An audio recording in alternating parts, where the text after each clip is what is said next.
పరమ తండ్రి. ఆమేన్, ఆమేన్, ఆమేన్.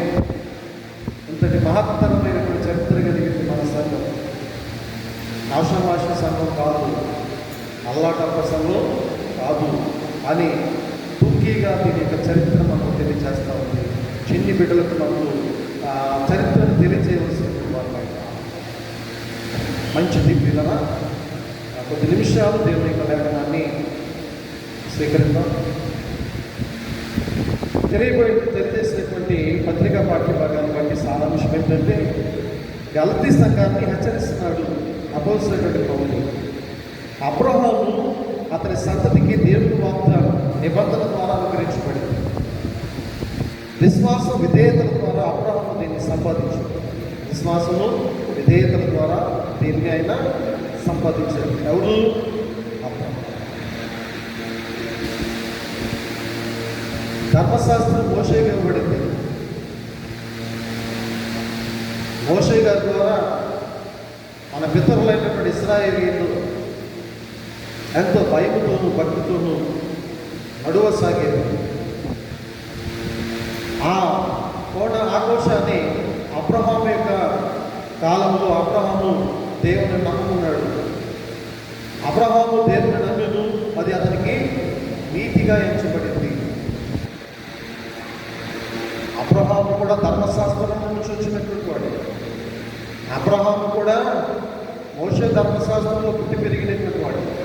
ఆ ధర్మశాస్త్రాన్ని బట్టి అబ్రహాము నమ్ముకుని దేవునిలో తదేకమయ్యి ఆ గ్రంథాన్ని తూచా తప్పకుండా ధ్యానం చేసినటువంటి వాడు అబ్రహాము. ఆ విధంగా చేస్తున్నటువంటి అబ్రహాము ఆ యొక్క ధర్మశాస్త్రానికి విధేయత చూపించాడు. ఆ ధర్మశాస్త్రం పట్ల విశ్వాసం ఉంచాడు. తద్వారా ఆయన నీతిమంతుడిగా ఎంచబడ్డాడు. కదా, అబ్రహాము దేవుని నమ్మిను, అది అతనికి నీతిగా ఎంచబడింది. ఈరోజు మనము దేవుని వాక్యాన్ని వింటూ ఉన్నాం. దేవుని వాక్యాన్ని వింటున్నటువంటి మనము ప్రభునందు ప్రియమైనటువంటి మాట. ఆ రోజు అబ్రహాము ఏ విధంగా అయితే దేవుని మాటలు విన్నారు, ఏ విధంగా అయితే దేవుని మాటలకు విధేయత చూపించారో, ఏ విధంగా అయితే విశ్వాసంలో గనుడుగా ఎంచబడ్డాడో, ఆ విధంగానే మనం కూడా దేవుని యొక్క ఆత్మీయమైన మర్మాల బడిలో దేవుని మాటలు వింటూ ఉన్నటువంటి మనము దేవుని యొక్క మాటలకు విధేయత చూపించగలిగినటువంటి వారమై ఉన్నాము. దేవుని మాటలను మనము నమ్మగలిగినటువంటి వారమై ఉన్నాము. ఆ నమ్మినటువంటి పిదప విశ్వాసంతో దేవుని పట్ల మెలగవలసినటువంటి వారమై ఉన్నామని పత్రికా పాఠ్యభాగము తెలియజేస్తా ఉంది. ధర్మశాస్త్రాన్ని బట్టి మన పితరులు జీవించిన విధానం బట్టి మనం ఆలోచన చేసినట్లయితే, అబ్రహాము కూడా ధర్మశాస్త్రాన్ని బట్టి జీవించారు, కానీ ఆయన కూర్చో తప్పకుండా జరిగించారు. అందుకే స్వార్థ పాఠ్యభాగాల్లో యేసుప్రభువు అంటారు, కొత్త నిబంధనలో ధర్మశాస్త్రాన్ని నేను కొట్టివేయడానికి రాలేదు, ధర్మశాస్త్రాన్ని కూర్చో తప్పకుండా జరిగించడానికే నేను వచ్చాను అని మాట్లాడుతున్నాను. అలాగే స్వార్థ పాఠ్యభాగంలో ఓ ధర్మశాస్త్రంలో విధులు యేసు ప్రభు మధ్య జరిగినటువంటి గొప్ప సంభాషణ మనం ఆలోచన చేసినట్లయితే, ఇందులో ప్రభు చెప్పినటువంటి మంచి సమరైన కథ ద్వారా ధర్మశాస్త్రోపదేశునికి జ్ఞానోదయం కలగడం మనం గమనిస్తున్నాం. మంచి సమరయుని కథ చెప్పాడు. ఎవరు? యేసు ప్రభు వారు. ఎవరికి? ధర్మశాస్త్రోపదేశునికి. అంటే యేసు ప్రభు వారు చెప్తున్నటువంటి వాక్యాలు ప్రతివి కూడా ప్రతి సమయంలో కూడా ఆయన ఉపమాన రీతిలో దేవుని వాక్యాన్ని బోధించేవారు. ఉపమానం లేకుండా దేవుని వాక్యాన్ని బోధించబడతారు. ఉపమానము అనగా ఏంటి? ఉదాహరణ. ఏంటన్నా ఉపమానం అంటే?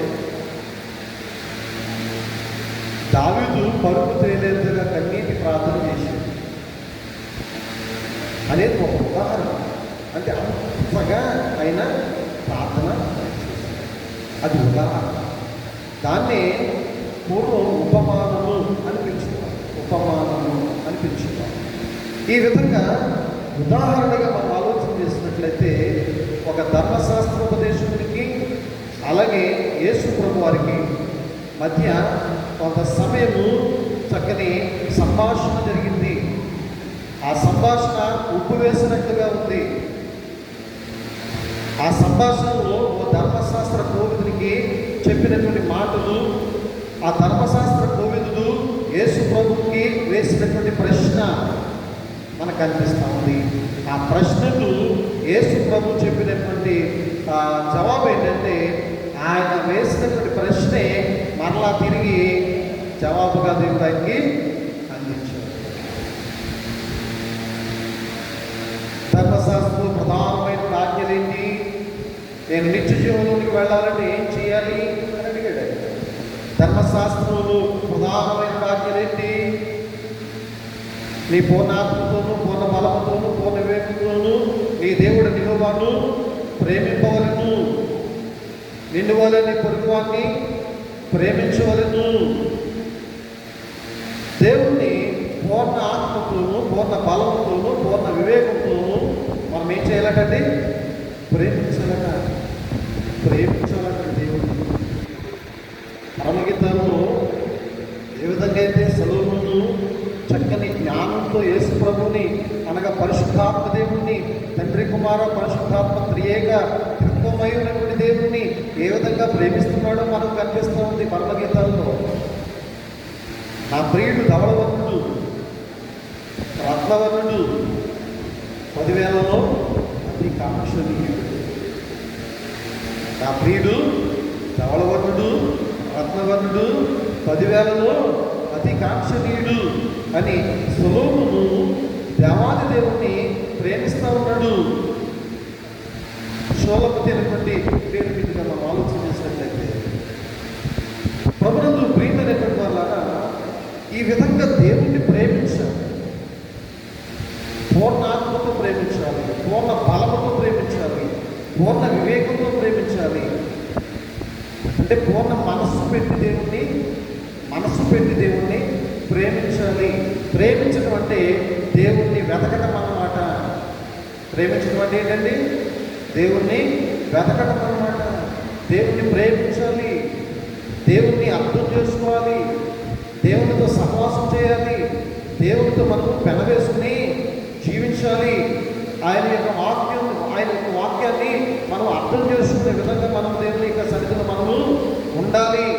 దేవుని అర్థం చేసుకోవాలంటే మనసంతా ఆయన మీద కేంద్రీకరించాలి. ఇదే ఆనాడు అబ్రహాము దేవుని యొక్క వాక్యం పట్ల చేసినటువంటి చక్కని సన్నివేశం. దేవుని పట్ల ఆయన కలిగి ఉన్నటువంటి విశ్వాసం, దేవుని పట్ల ఆయన కలిగి ఉన్నటువంటి ఒక గొప్ప నమ్మకం ఆయన అంతగా తీర్చిదిద్దిందంటే అందులో ఉన్నటువంటి విషయం ఏంటంటే, ఆయన పూర్ణ బలముతోనూ పూర్ణ ఆత్మతోనూ పూర్ణ వివేకంతోనూ దేవుడైన యెహోవాను ఏం చేసేటట్టు ఆయన ప్రేమించగలిగాడు. ఆ విధంగా మనము ప్రేమించగలగాలి అనేటువంటి విషయాలు సువార్త పాఠ్యభాగంలో మనకు తెలియజేస్తాం. ప్రియులైనగా సువార్త పాఠ్యభాగాన్ని విశదీకరిస్తే, ధర్మశాస్త్రోపదేశకుడు ధర్మశాస్త్రం క్షుణ్ణంగా ఎరిగినటువంటి వాడు, బోధకుడు, రబ్బీ అనేటువంటి యేసు ప్రభు వారిని అడుగుతూ ఉన్నాడు. ఏమడుగుతున్నాడు? నిత్య జీవంలోనికి వెళ్ళాలంటే నేను ఏం చెయ్యాలి? నిత్య జీవం అంటే ఏంటండి? పరలోక రాజ్యము. పరలోక రాజ్యంలోనికి నేను ప్రవేశించాలంటే ఏమి చెయ్యాలి? యేసు ప్రభు చెప్పినటువంటి మాటలు మనం విన్నాం. ఆ మాటలను మనం ఆధారం చేసుకున్నట్లయితే ఈయన ఒక ఉపమానాన్ని చెప్తూ ఉన్నాడు. సమయంలో ఏం చెప్తున్నాడండి? ఉపమానాన్ని చెప్తున్నాడు. ఒక చక్కని ఉపమానాన్ని చెప్తున్నాడు. ధర్మశాస్త్రాన్ని చెప్పాడు. ధర్మశాస్త్రాన్ని తప్పకుండా జరిగిస్తున్నాను ప్రభువా నేను అని చెప్తా ఉన్నాడు. ఆ ధర్మశాస్త్రానికి అనుగుణంగా ఒక ఉపమానాన్ని చెప్తూ ఉన్నాడు, అర్థం చేసుకోవడానికి అన్నమాట. ఈ మాటలు ఉదాహరణగా చెప్తూ ఉన్నాడు. ఏం చెప్తున్నాడు అని ఆలోచన చేస్తే, యెరూషలేము నుంచి యెరికో పట్టణానికి వెళ్ళే మార్గం ఉంది. యెరూషలేము పట్టణం ఎక్కడుంది? కొండపై ఉంది. దావీదు ఎక్కడ కట్టారంటే పట్టణాన్ని? కొండపైన. ఆ పట్టణం వెలుగుతో నింపబడుతుంది. ఆ చుట్టుప్రక్కల ఉన్నటువంటి చిన్న చిన్న గ్రామాలకు వెలుగుగా ఉంటుంది. కాగడ పెడితే ఆ చుట్టూ ఏ విధంగా అయితే వెలుగు వస్తుందో ఆ విధంగా వెలుగులో జీవిస్తారు. ఆ పట్టణం వెలుగులో జీవించే గ్రామాలు అనేకమైనటువంటి ఉన్నాయి అటువంటి విషయాలు మీకు తెలియజేస్తాను. అలాగే ఎరుకో అనేటువంటి ఒక పట్టణం ఉంది. ఆ మార్గం నుంచి క్రిందకు వచ్చేసరికి కొత్త సముద్రం ఉంది అక్కడ. ఆ పట్టణము చాలా పచ్చనిది. ఆ పట్టణము చాలా అద్భుతమైంది. ఆ పట్టణము చాలా భాగ్యవంతమైంది. అన్ని విధాల మంచి స్టెబిలిటీ కలిగినటువంటి పట్టణం. అయితే ఆ పట్టణము శాపగ్రస్తమైంది. ఎరుగో పట్టణం అలాంటిదమ్మా, శాపగ్రస్తమైనటువంటి పట్టణం. మరి యెరూషలేము ఎక్కడుంది? కొండపైన కట్టబడినటువంటి పట్టణం, ఆశీర్వదించబడినటువంటి పట్టణం. ఆ పట్టణంలో ఎవరు జీవిస్తారు? ఇశ్రాయేలీయులు, దేవుని చేత ఆశీర్వదించబడినటువంటి జనాంగం మాత్రమే జీవిస్తారు.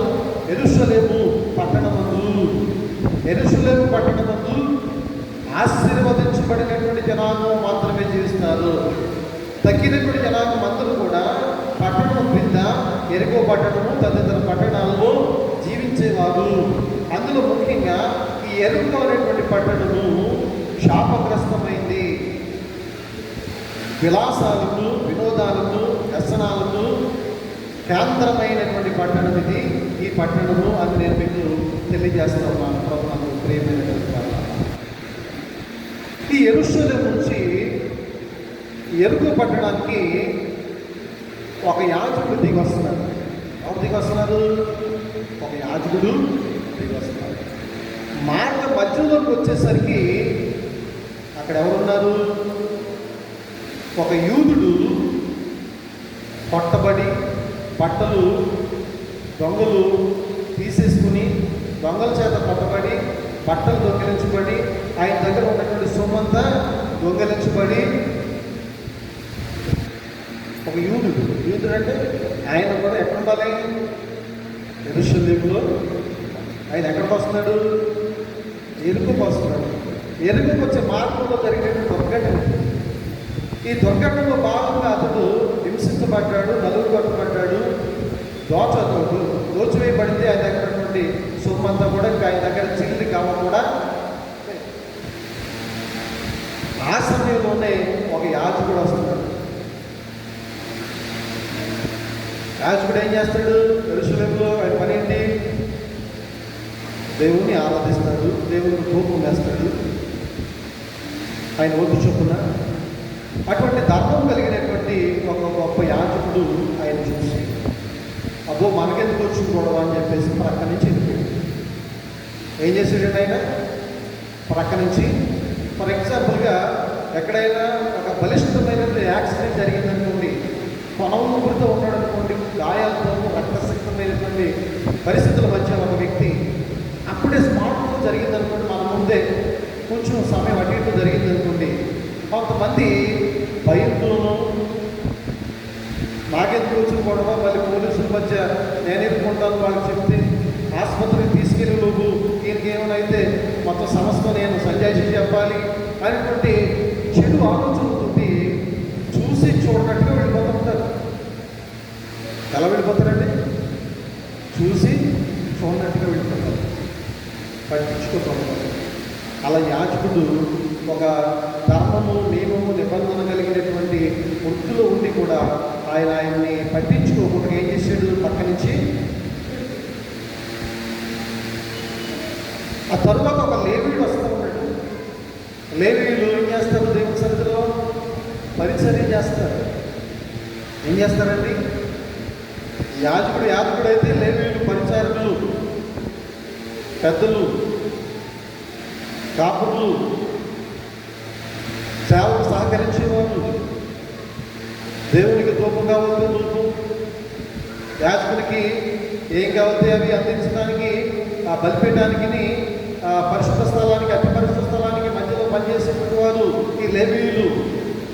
ఈ లేవీయులు కూడా ఆయన చూసి నాకు ఇదేదో పెద్ద గొడవగా ఉంది, ఎందుకు వచ్చిన కర్మ నాకు ఇది, పక్క నుంచి వెళ్ళిపోదాం అని చెప్పేసి ఆయన కూడా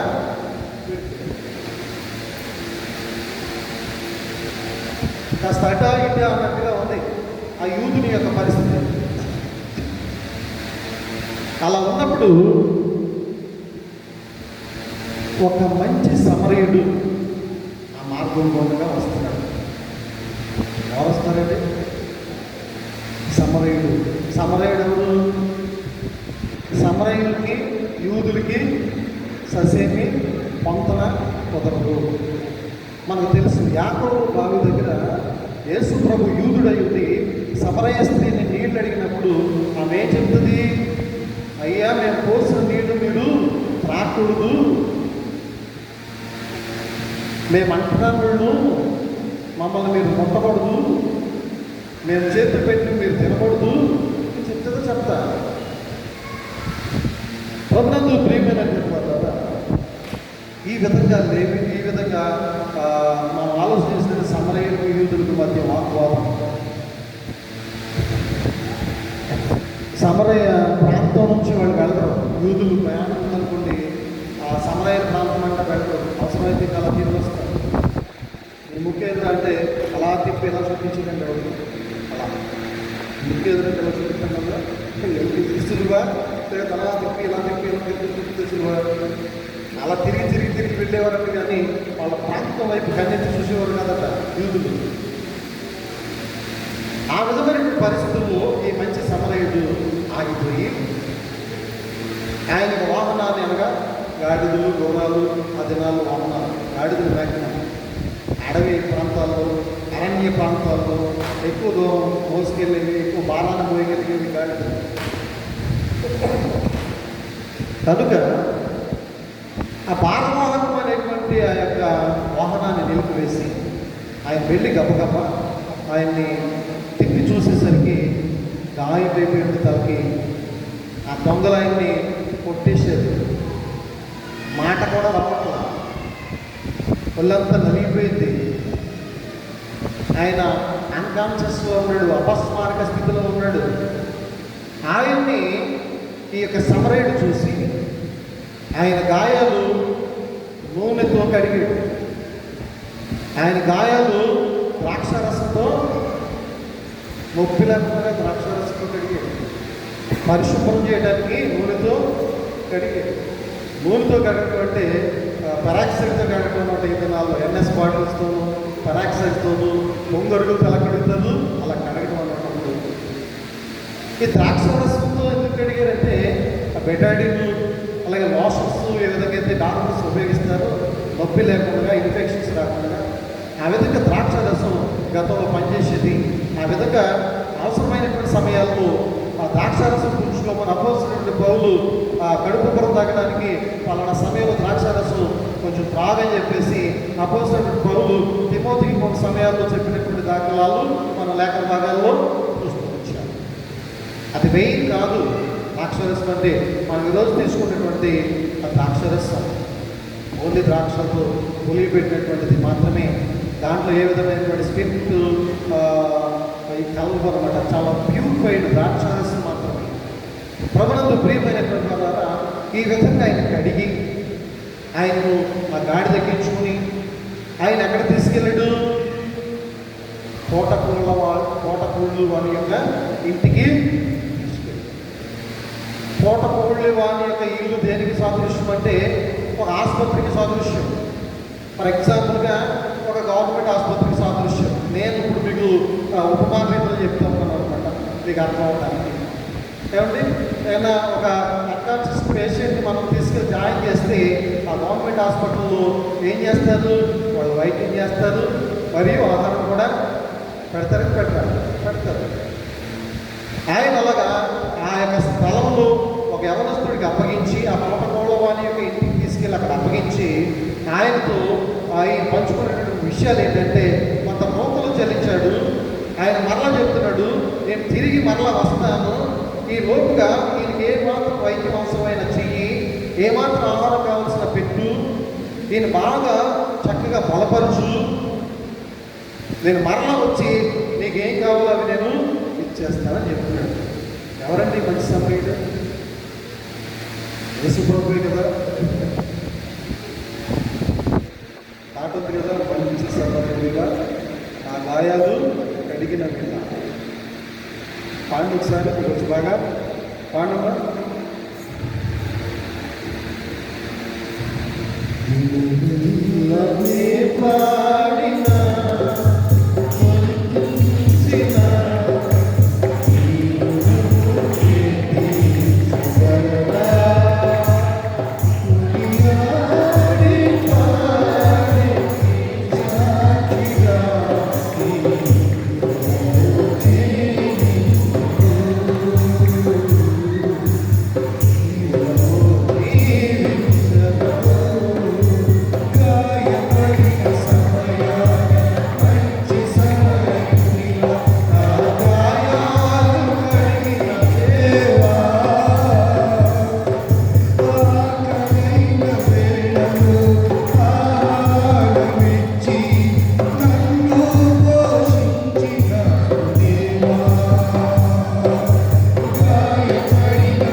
మంచి సమరయుడు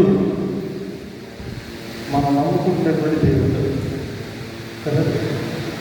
ఈ యూదుడు దేవుడు తెలిసినటువంటి, దేవుడు ఎరిగినటువంటి క్రైస్తవుడు. ఈ క్రైస్తవంలో ఉన్నటువంటి ఈ వ్యక్తి, ఈ మందిరంలో నివసించవలసినటువంటి వ్యక్తి, ఈ వాక్యంలో బ్రతకవలసినటువంటి వ్యక్తి, ఈ సుందరమైనటువంటి దేవాలయాల్లో గడపాల్సినటువంటి వ్యక్తి, పాపము తెలియనటువంటి పట్టణంలో జీవించవలసినటువంటి వ్యక్తి తెలిసి తెలియక శాపగ్రస్తమైనటువంటి మార్గాల్లో ప్రయాణిస్తూ ఉన్నాడు. శాపభరితమైనటువంటి జీవితం వైపు నడుస్తూ ఉన్నాడు. అట్లాంటి పరిస్థితుల్లో మార్గమధ్యంలో ఆకాశ మండలమందు అదృశ్య శక్తులు, అపవాది సంబంధమైనటువంటి దురాత్మలు, అపవాది సంబంధమైనటువంటి దురాలోచనలు ఈ వ్యక్తి పట్ల, ఈ వ్యక్తి మీద దాడి చేశాయి. అంతమొందించాలని తాపత్రయపడ్డాయి.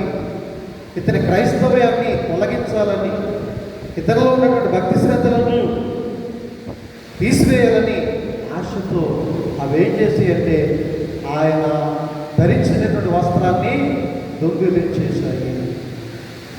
వస్త్రము దేనికి సాదృశ్యం? నీతికి సాదృశ్యం.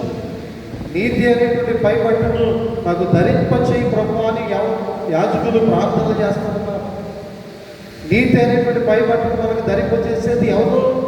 నీతి వస్త్రము, శోభిత వస్త్రము, రక్షణ వస్త్రము మనకి కప్పింది ఎవరు? యేసు ప్రభువారు, దేవుడు మాత్రమే. ఆ దేవుని యొక్క సముఖంలో ఆ వస్త్రాన్ని కప్పుకొని ఉంటే ఆ వస్త్రం మన పట్ల రక్షణగా ఉంటుంది. ఆ వస్త్రం అనేటువంటి రక్షణను మనం కలిగి ఉన్నట్లయితే వీళ్ళరా మనకు దేవుని యొక్క స్థలంలో మాత్రమే ఉండాలి. అన్య స్థలాల్లోనికి మనము వెళ్ళకూడదు. ఆటపాటలు మొదలైనటువంటి స్థలాల్లోనికి మనము, అల్లరితో కూడినటువంటి ఆటపాటలు పాడేటువంటి స్థలాల్లోనికి వెళ్ళొచ్చండి, వెళ్ళకూడదు. ఆ స్థలానికి వెళ్ళాడు ఈ యొక్క యవనుడైనటువంటి క్రైస్తవుడు, యూదుడు. అతన్ని అంతమొందించాయి అదృశ్య శక్తులు, అపవాది సంబంధులు. ఈయన పైబట్లు దోచుకున్నాయి, ఈయన్ని నలుగొట్టాయి, చితక బాధాయి. దేవుడంటే నీకు ఎన్నడూ కూడా దేవుడి దగ్గరికి చేరకుండా చేశాయి, నాశనం చేశాయి. దురలవాట్లు, దురాలోచనలు, చెడు అలవాట్లు, చెడు సహవాసాలు, ఇవన్నీ కూడా క్రైస్తవులమైన మనలను ఎప్పుడైతే బాహ్య ప్రపంచంలోనికి మన ఆశలు తీసుకెళ్తాయి, మన కోరికలు నడిపిస్తాయి, గుర్రాలయ్యి ఆ గుర్రాల మీద వెళుతున్నటువంటి మనలను దోచుకునేటువంటి వారు అపవాది సంబంధులు, దుర్జనులు మన మీద దాడి చేస్తారు. దాడి చేసే విధంగా అపవాది పురికొలుపుతుంది, నాశనం చేస్తూ ఉంది. అటు రీతిలో ఈ యొక్క యూదుడు హింసించబడ్డాడు, నీతి వస్త్రాన్ని పారేసుకున్నాడు, విడిచిపెట్టేశాడు, దొంగల పాలు చేసేసాడు నీతి వస్త్రాన్ని. ఆహారం లేదు తినడానికి, ఆకలేస్తూ ఉంది, బలహీనుడైపోయాడు, లేవడానికి శక్తి సామర్థ్యము లేదు. ఎవరు వచ్చి కాపాడుతారు? యాజకుడు వచ్చాడు, నా డ్యూటీ కాదు ఇది అని వెళ్ళిపోయాడు. లేవీడు వచ్చాడు, ఇది నాకు సంబంధించిన పని కాదు, నేను చేయవలసిన పని కాదు ఇది అని వెళ్ళిపోయాడు. మంచి సమరయుడు యేసుప్రభు వారు. యేసుప్రభు ఒక మాట అంటారు, శాస్త్ర పరిచయం ఒక దినాన కాన్సవ 8వ అధ్యాయం 41 చదువుకున్నాం ఒకసారి.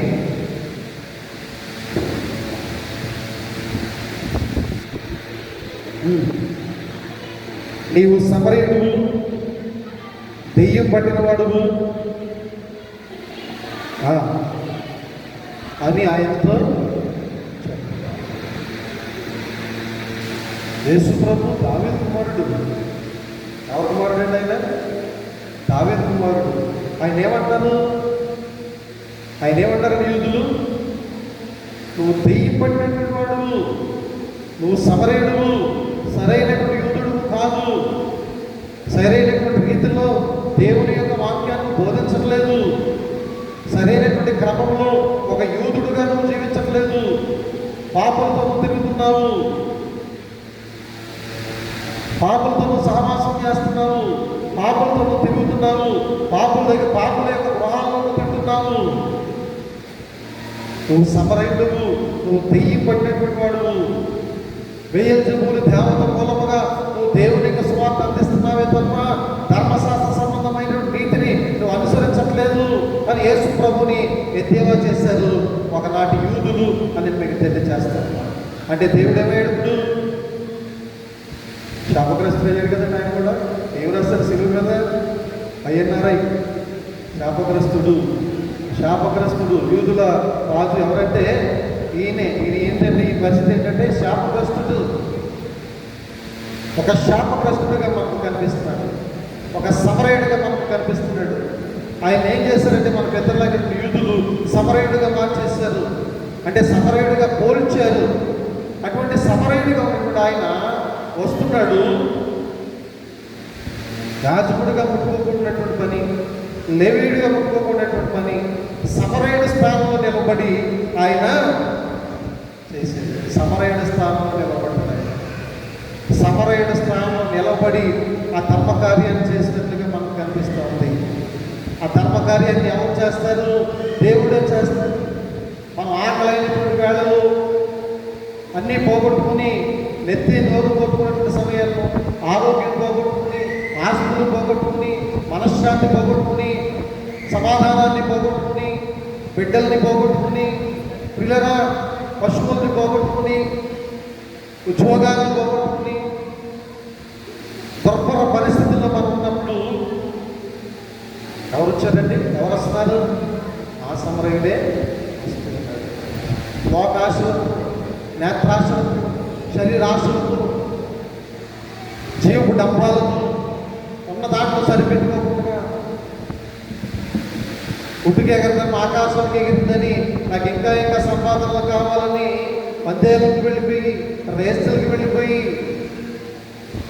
లక్షల్లో ఫోన్లో గేమ్స్ కాసి వితిన్ ½ అవర్లో ఒక డేలో ఆస్తిపాస్తులు పోగొట్టుకున్నటువంటి వారు అనేకలు ఉన్నట్లుగా మనకు ఈ లోక జ్ఞానం తెలియజేస్తూ ఉంది. ప్రభుత్వం ప్రియమైనటువంటి వారు, అట్లాంటి వారు చావాలి కానీ చేసేదేమీ లేదు అని సముద్రాలు ఉంటాను, రైలు పట్టాలు ఉంటాను కాబట్టి ఉరులేసుకోవడానికి, లేకపోతే గిరోసం పోసుకోవడానికి పూనుకున్నప్పుడు ఆయన మంచి సమరయుడు వచ్చి ఆ పట్టుకుని ఆపి సముదాయించి మనిషికి సముదాయింపు ఇచ్చి, సమాధానాన్ని ఇచ్చి, నిగ్రహ శక్తినిచ్చి ఆ జీవిని కాపాడేది దేవుడు, ఆ జీవితాన్ని మార్చగలిగేది దేవుడు, ఆ జీవితాన్ని సరిదిద్దగలిగేటువంటిది యేసు ప్రభువారు అని వాక్యం ప్రబోధిస్తూ ఉంది. ప్రభునందు ప్రియమైనటువంటి వారు, ఇలా ఎన్నో కుటుంబాలు, ఎందరో జీవితం రక్షించబడ్డాయి. కనుక ఈరోజు ప్రపంచవ్యాప్తంగా కోకొల్లలుగా దేవుని యొక్క పరిశుద్ధ ఆలయాలలో, ఈ పరిశుద్ధ ప్రభుత్వ ఆదివారం పండుగ దినాలలో దేవుణ్ణి ఆరాధించడానికి మనస వాచ కర్మేన అనగా పూర్ణాత్మ, పూర్ణ బలం, పూర్ణ వివేకంతో దేవుని ఆరాధించడానికి కంకణం కట్టుకున్నారంటే వారి కుటుంబాలను దేవుడు రక్షించినటువంటి అనేకమైన సందర్భాలు వారి జీవితాల్లో వారు సరి చూశారు. కనుకనే దేవుని మీద ఆనుకున్నారు, దేవునితో నడుస్తూ ఉన్నారనే విషయాలు నేను మీకు మరొకసారి తెలియజేస్తూ ఉన్నాను. ప్రభుత్వంలో ప్రియమైనటువంటి ఆయన చేయలేనటువంటి పనులు ఏమి, ఆయనకి చేత కానిటువంటి సమస్య అనేది లేదు. ఈ సమస్యను నేను తీర్చలేను, ఈ మనిషిని నేను మార్చలేను, ఈ మనిషితో నేను మాట్లాడలేను అనే మనుషుడు ఈ భూమి మీదగా ఆయన స్వరము, ఆయన మెల్లని స్వరం విన్నప్పుడు రాళ్ళు అంటే ఆయన సాక్ష్యం ఇస్తాయి. ఎవరిస్తారంటే సాక్ష్యం? యూదులు మేము అబ్రహాము కుమారులమే, మేము అబ్రహాము కుమారులమని డబ్బాలు కొట్టుకుంటున్నటువంటి యూదుల్లారా, ఓ సర్వ సంతానమా, ఓ సున్నం కొట్టినటువంటి సమాధుల్లారా, సున్నం కొట్టినటువంటి సమాధులు పైకి ఏ విధంగా అయితే తెల్లగా కనిపిస్తాయో, పైకి తీసుకుంటే లోపల ఏ విధంగా అయితే కప్పు పడుతుందో, ఆ విధంగా పైకి పట్టాలు లోపల లటారంగా జీవిస్తున్నటువంటి మీ జీవితాలను బట్టి మీరు ఉప్పొంగిపోతా ఉంటే నా యొక్క తండ్రి అయినటువంటి దేవుని పట్ల సాక్ష్యం ఇవ్వడానికి రాళ్ళు సాక్ష్యం ఇస్తాయి.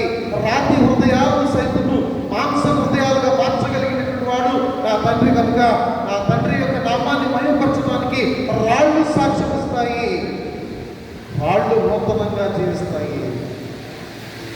ఎంత మంచి మాటకి. రాళ్ళు అంటే ఎవరండి? పచ్చి తాగుబోతులు అండి. రాళ్ళు అంటే ఎవరు? పచ్చి తాగుబోతులు.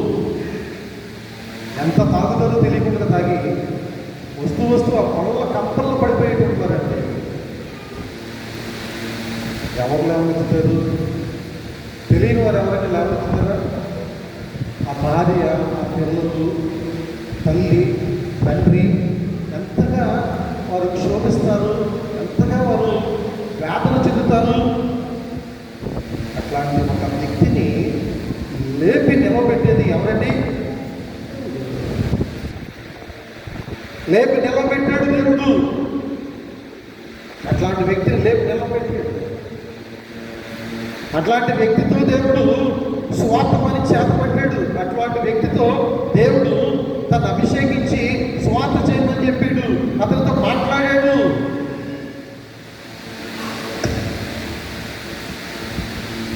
చక్కని రీతిలో ఆయన పెంచుకొస్తూ మందిరాలను, ఆయన సొంతంగా ఒక మందిరం కట్టుకుని మందిరం ఆయన ఇంట్లోనే, ఆయన ఇల్లే మందిరంగా కట్టుకొని ఒక గుడిసి ఆయన తాగి తిరిగింది. ఆ గుడిసిని ఇప్పేసి దేవుని సహాయంతో, ప్రార్థన సహాయంతో మందిరంగా మార్చి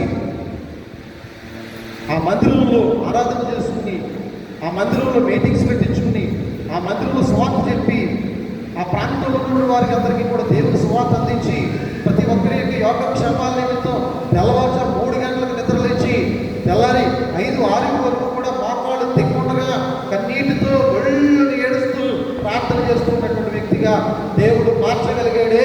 అలా మార్చగలిగే ప్రభుత్వం ఉందా? అలా మార్చగలిగే చట్టం ఉందా? అలా మార్చగలిగే వైద్యం ఉందా? అలా మార్చగలిగే జ్ఞానం ఎక్కడ? కావాలని ఉంటుందంటే అలా మార్చడం. తాగి మొలకంపలు అడిపోయే వ్యక్తితో సేవ చేయించుకుంటాడండి.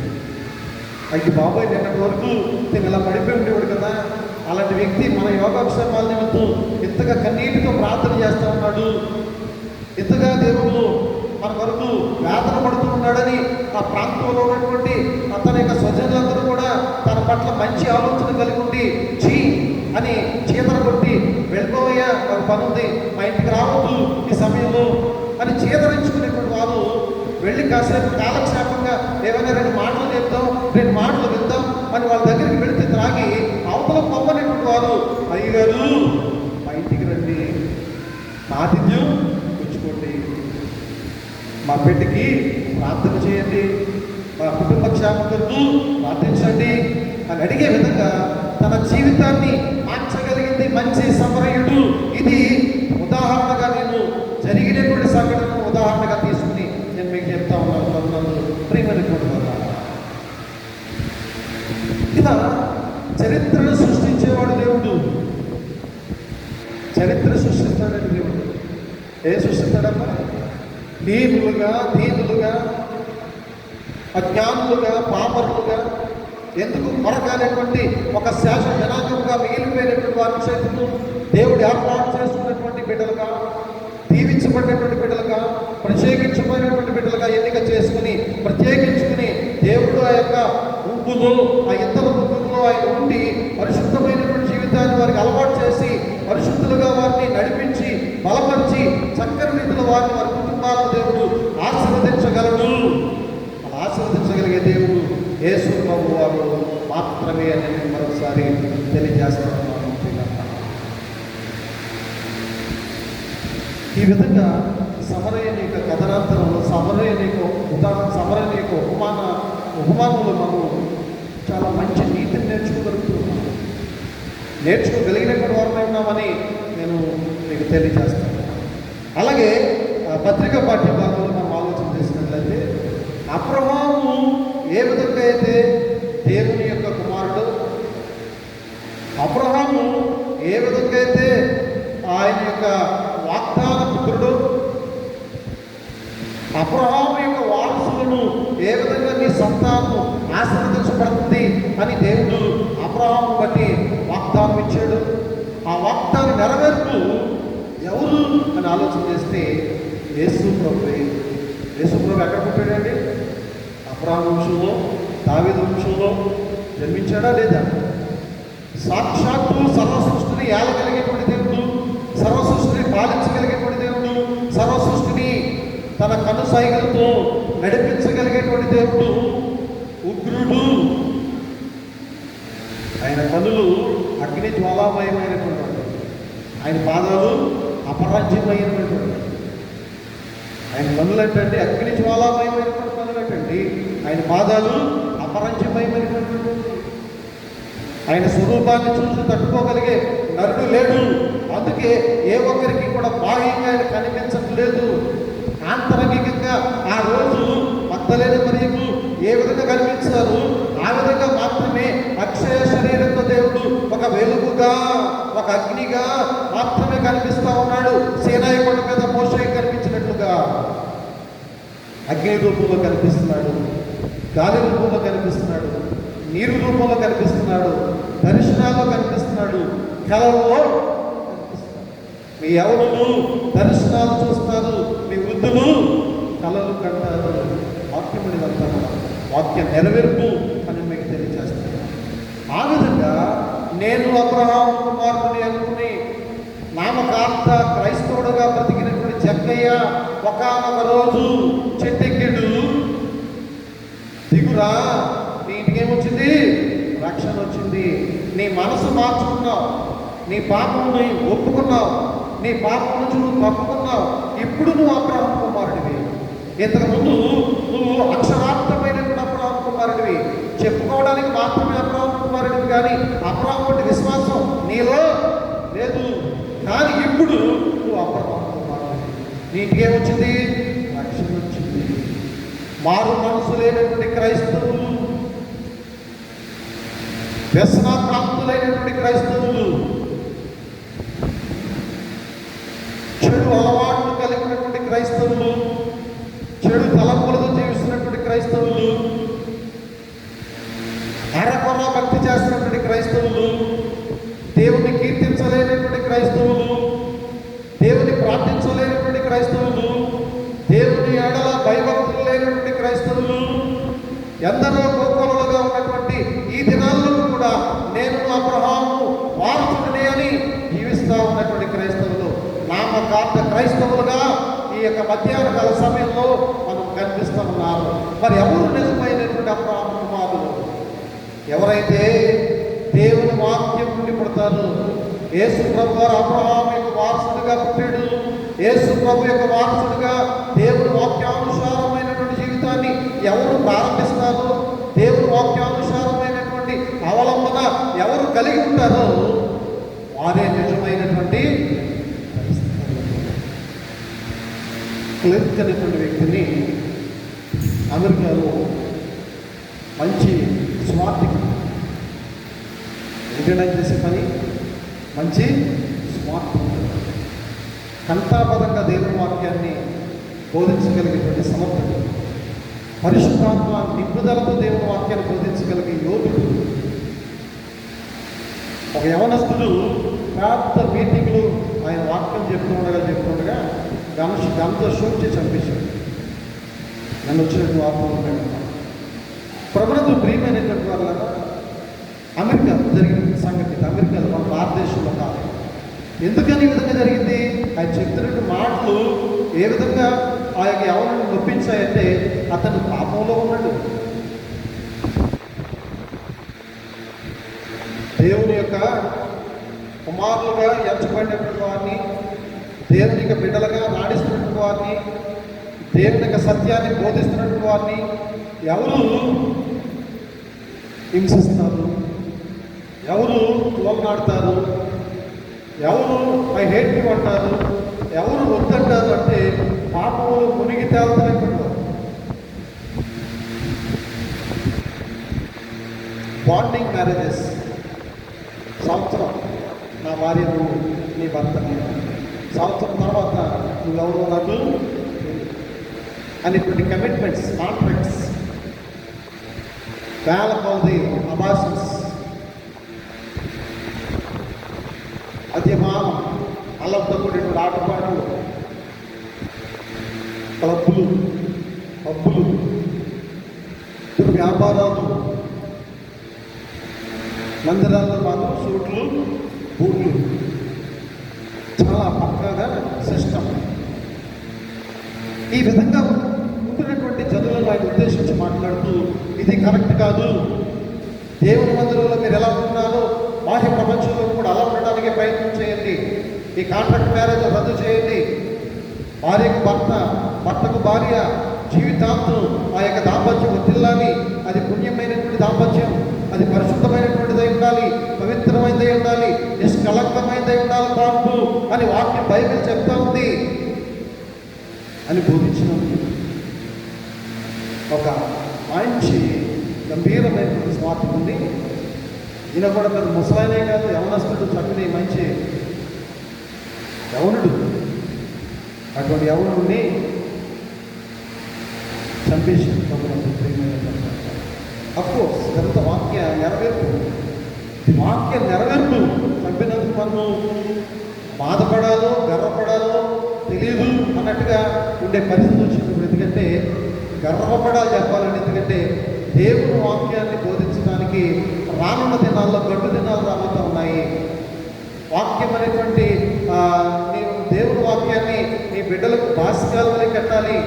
ఉండే కొద్దీ వాక్యం దొరకదు. వాక్యం అనేటువంటి క్షామం రాబోతూ ఉంది. ఆహారం అనే క్షామం కాదు, దప్పిక అనేటువంటి క్షామం కాదు, ఉపద్రవం కాదు, వాక్యమైనటువంటి ఉపద్రవం, వాక్యమైనటువంటి ఆ యొక్క లోటు రాబోతా ఉంది, క్షామం రాబోతా ఉంది కనుక అని ఇప్పుడే వాక్యాన్ని బాగా నెమరు వేసుకుని నీ బిడ్డలకి వాక్యాన్ని నేర్పించు, నీ బిడ్డలు వాక్యాన్ని గుర్తుంచుకునేటట్లుగా నేర్పించు అని ఆమోస్ గ్రంథంలో లేఖనాల్లో ప్రవక్తలు తెలియజేస్తూ వచ్చారు. వందల సంవత్సరాల కొద్ది మనం చదువుకుంటున్నాం. ఆ వాక్యం నెరవేర్పు ఈ దినాల్లో జరుగుతుంది. అంటే ఇది కడవరి దినాలు. ఇవే దినాలమ్మా, ఏ దినాలు? కడవరి దినాలు. మంచి వారావరిగా వాక్యం నడుతూ ఉంటే ఎవడో వచ్చి స్లిప్ ఇస్తాడు. ఏ స్లిప్ అది? పైగా టైం ఇస్ బాగుంది, టైము అయిపోయింది, టైం 45 నిమిషాలు ఇచ్చా అయిపోయింది, విత్తిన్ నేను హాఫ్ అన్ అవర్లో నేను వేరే చోట ఉండాలి, నాకు టైం లేదు అని స్లిప్ పంపిస్తాను. చాలా చోట్ల దొరుకుతుంది, మీకు లేదు. ప్రభునందు ప్రియమైనటువంటి వాళ్ళ ఈ విధంగా మంచిని బోధించడం మూలంగా ఒక స్వార్థికుడిని బలి తీసుకుంది ఒక దేశం. అఫ్కోర్స్ దేవుడు ఆ స్వార్థుని తన ఆత్మను తన దూతలను పంపించి పరలోకానికి మోషేని ఎత్తుకెళ్ళిపోయినట్లుగా మరి చక్కని మంచి కోడ్స్ వచ్చాయి. ఆ దేశంలో వర్తమానాలు, ఆ దేశంలో సంకేతాలు, వాతావరణ పరిస్థితులు ఏర్పడ్డాయి. ఆ సంకేతాలు తెలియజేశాయి. ప్రభునందు ప్రియమైన ప్రేమ. ఈ విధంగా ఎవరు దేవుని పిల్లలు, ఎవరు అపవాది పిల్లలు? యేసు ప్రభు యొక్క జీవితం ఏ విధంగా దేవునికి అంకితమైంది? యేసు ప్రభు వారి యొక్క పరిశుద్ధమైన రక్తం ఈ లోకానికి రక్షణ మార్గమైంది. దేవుని సువార్త దేనికి ఉపయోగపడుతూ ఉంది? దేవుని సువార్త ద్వారా ఎంతని మనం కంటున్నాము, ఎంతని దేవుళ్ళను నడిపిస్తున్నాము, ఎంతని మార్చగలుగుతున్నాము? మీరందరూ దేవుడు. ఇంకా టైం కావాలంటే తీసుకున్నాం. ఈరోజే వచ్చి నువ్వు మారలేదని ఎవరు నిన్ను వేలెత్తి చూపించు. నీకు టైం ఉందేమో కదా, మారటానికి ఇంకా టైం ఉందేమో, అందుకే ఆలస్యం చేస్తావేమో. తీసుకుంటాను, నీకు ఎంత టైం కావాలో తీసుకో. కానీ చివరిగా ప్రతి మోకాలు నా ఎదుట వంగాలి, ప్రతి నాలుగా నా దేవుణ్ణి స్తుతించాలి.